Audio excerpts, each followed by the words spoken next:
No one noticed the old man in front of the cafe until the Special Forces team's salute revealed his heroism in Vietnam. Before you start, share in the comments which city you are watching this video from today. In the small Texas town of San Angelo, an old man stood in front of a dilapidated cafe on the main street. On the morning of August 1925, an unusually cool breeze gently swayed the rusted signs. The man wore an old military uniform that bore the faded marks of the years. His shirt collar was unpressed, but his posture exuded determination, and his eyes held a quietness from the past. His name was Robert "Bob" Callahan. To most of the townspeople, he was just an old stranger. No one knew exactly where he came from. Sometimes he would sit in the cafe drinking coffee and looking out the window, and other times he would walk to the riverbank to watch the sunset. Most described him as strange but harmless. He didn't talk much, but he wasn't disrespectful either. Emily, the young waitress in her 20s, saw him as different from the others. She had a keen observational skill. She had noticed that something was hidden in the old man's silence, in the way he placed his steps on the tip of his cane, and in the moments when his eyes drifted into the distance. Bob's posture was disciplined, as if he were still waiting for an order. The way he placed his hand over his heart, the words he used when placing an order. All of it carried the discipline of a former soldier. One morning, everything changed. It was a little past 8 a.m. Emily was wiping down the tables in the cafe when she was startled by the sound of engines outside. 5 black SUVs pulled up one after another in front of the cafe. The doors opened simultaneously, and fully equipped soldiers emerged. Their uniforms were modern, their weapons state-of-the-art. The soldiers lined up in front of Bob in military formation. A young lieutenant in command position saluted. The townspeople were in shock. At that moment, everyone had rushed to the windows, and those outside had approached the cafe. They were trying to figure out what was happening. Bob leaned his cane slowly on the ground with a slight smile on his face. He rolled up the sleeve of his jacket. An old tattoo appeared on his left wrist. An eagle and a star. With a date engraved below, 1968. Emily's eyes widened. Is that date a year from the future? Did you say 1968? She whispered to the cook next to her. The cook just swallowed. No one could make sense of it. The details of Bob's tattoo could not have been known at that time. Especially the fact that it matched the symbols of the U.S. Special Forces. This could only be explained by someone who had slipped out of time. The captain bowed before Bob. Mr. Callahan, the order has come. The mission is complete. You may rest now, he said. Bob bowed his head slightly. There was a mix of peace and fatigue in his eyes. I've been resting for years, Captain. The world still doesn't know, does it? He murmured. The soldiers quietly withdrew. The SUVs started their engines and drove away. A silence remained behind. The townspeople were frozen. Bob leaned on his cane and slowly entered the cafe. Emily prepared a cup of coffee with trembling hands. When he sat down at the table, she asked him. Mr. Callahan, who are you, really? Bob fixed his eyes on Emily. With a deep gaze, as if reluctant to put his experiences into words but unable to escape the responsibility of telling them, he smiled slightly. Do you know who I am? Sometimes I'm the one who's in the right place at the wrong time.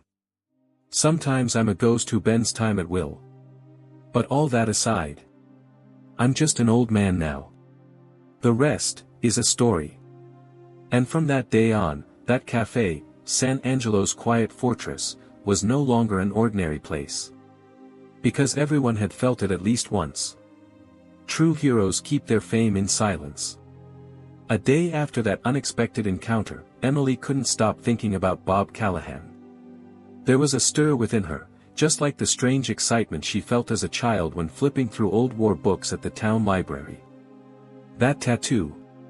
It was etched on his chest like an eagle's claw. Was it a symbol, a warning, or just a memory? That morning, Emily decided to approach Bob, who was sitting alone at the back table of the cafe. She stuffed her notebook into her pocket but couldn't calm her heart. She walked over to him. "Mr. Callahan," she said, her voice almost a whisper. "That tattoo, what does it symbolize?" Bob leaned on his cane. His gaze was not on Emily's eyes but on the past. "An old duty," he said briefly. Then there was silence. It was as if those 3 words contained an entire story.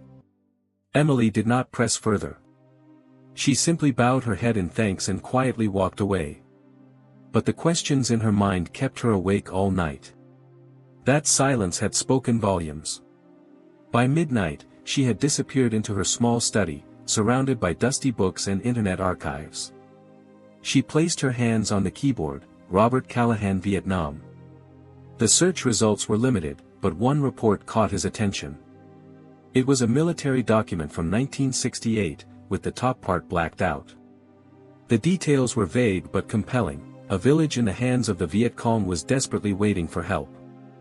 Most of the military unit had withdrawn, but one remained. A sergeant, alone, with an eagle tattoo, a sharpshooter. He had saved 50 villagers and never returned.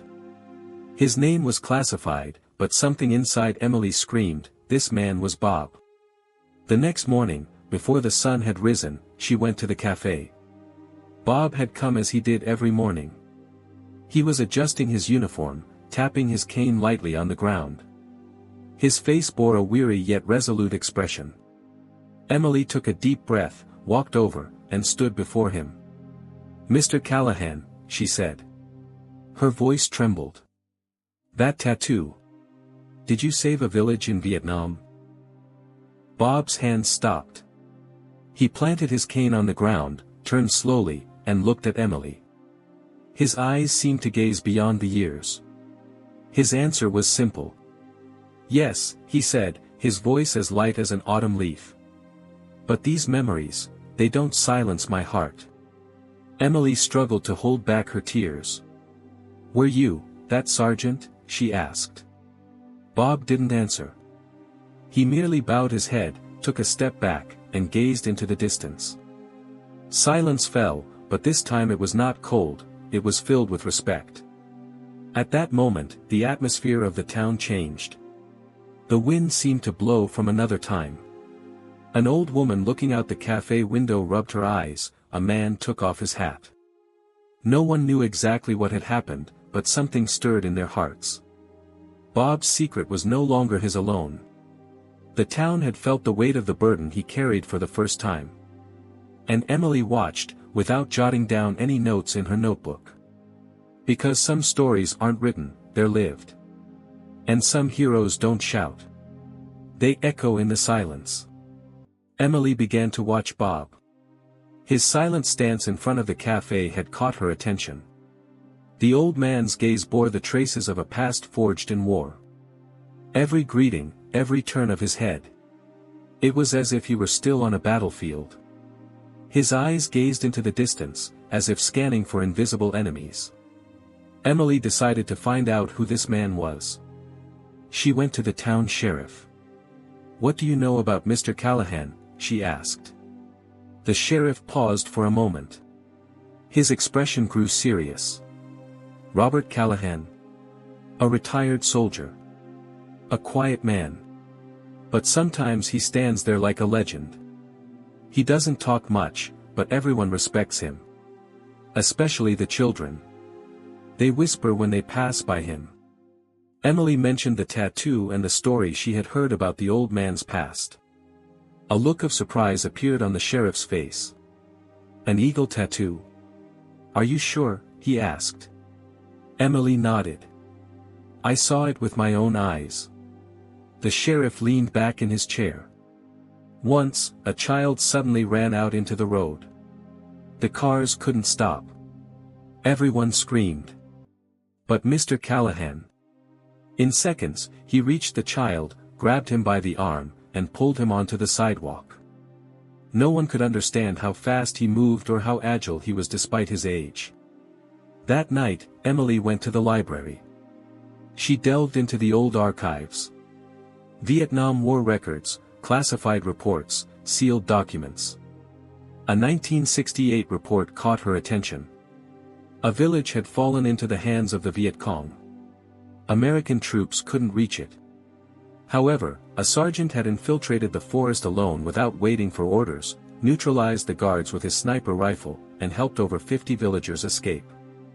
Emily turned the page with trembling hands. There was a name in the mission report, Sergeant Robert Callahan. Emily's heart began to race. The old man sitting quietly in front of the cafe was the hero of that report. But why was he now standing there in an ordinary town, in front of a cafe? Why was this hero living in the shadow of a past he had never spoken of for years? Her curiosity was growing. The next day, Emily sat down at the coffee shop across from the bench where Bob was sitting. She had a book in her hand, but her eyes were on Bob. The old man nodded hello to someone from the town. Then he placed his hands on his knees and took a deep breath. It was as if he was suppressing a storm inside him. Emily decided to approach him. "Mr. Callahan," she said softly. Bob looked up, and their eyes met. Emily smiled. "Last night I read the story of a sergeant who saved a village." Bob's face turned to stone. Emily continued, "His name was Robert Callahan." There was a long silence. Then Bob bowed his head slightly.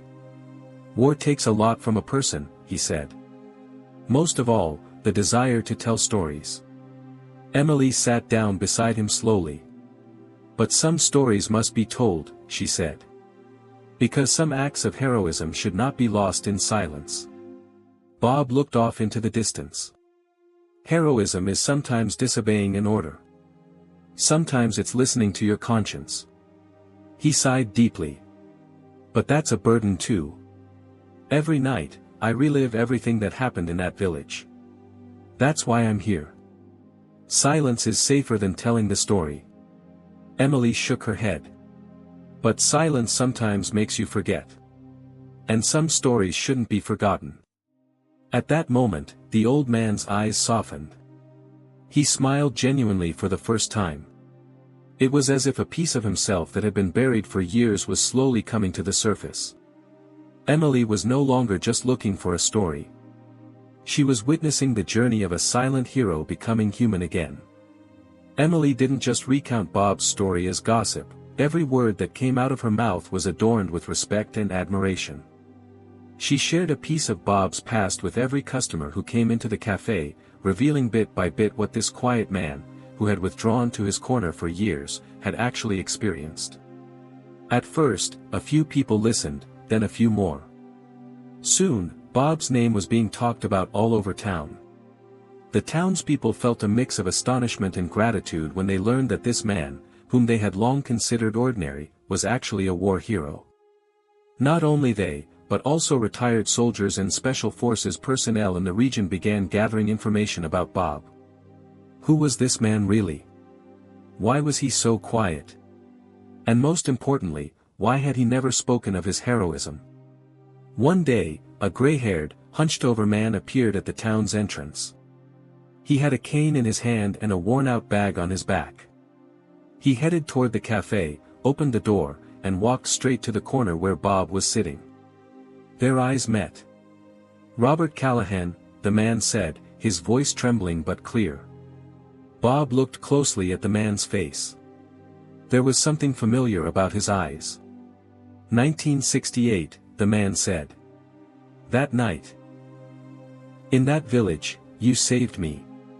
Bob's eyes welled up slightly. It was Thomas. Years ago, he had been part of a group of soldiers left behind enemy lines. Bob had disobeyed orders to go rescue them. He had nearly been court-martialed for insubordination, but the soldiers he had saved testified on his behalf, and he had avoided punishment. Thomas took Bob's hands. "If I'm here today, if I can breathe, it's because of your courage."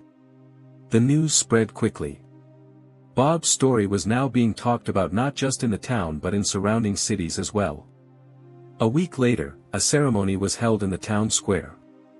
Veterans, townspeople, children, journalists. Everyone was there. A platform was set up on the stage. Bob put on his uniform from years ago. It was difficult, but he made his way to the stage with the help of his cane. He revealed the tattoo on the left sleeve of his jacket. It was an eagle. Its wings were spread, its talons ready, its eyes looking forward. All the soldiers saluted him. The sheriff bowed his head respectfully and applauded. Then he took the microphone.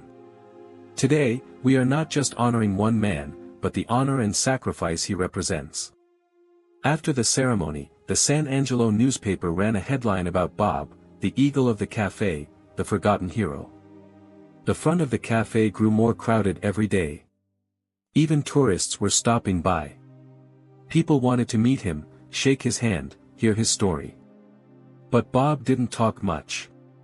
He would just smile at the visitors, nod briefly, then return to his coffee. One morning, Emily left a note on his table. It was written in elegant handwriting, "The town is proud of you." Bob carefully folded the note and put it in the inner pocket of his jacket. Then he looked out the window. An eagle was soaring in the sky. He smiled slightly. "Perhaps," he said in a low voice, "the eagle flies here too." From that day on, everyone began calling him the Eagle of the Café. The National War Museum contacted Bob. They asked him to share his memories and mementos. He sent them his uniform and an old pair of binoculars he had carried with him for years. The museum displayed these items in a special section. Months later, at a memorial ceremony, another elderly man walked onto the stage. He walked slowly, approaching Bob. His eyes were filled with tears. "You saved my life too," he said. "It took me years to tell you that." Bob bowed his head. "I was just doing my duty." But the town knew. He hadn't just done his duty. He was a quiet hero. Glory had followed him.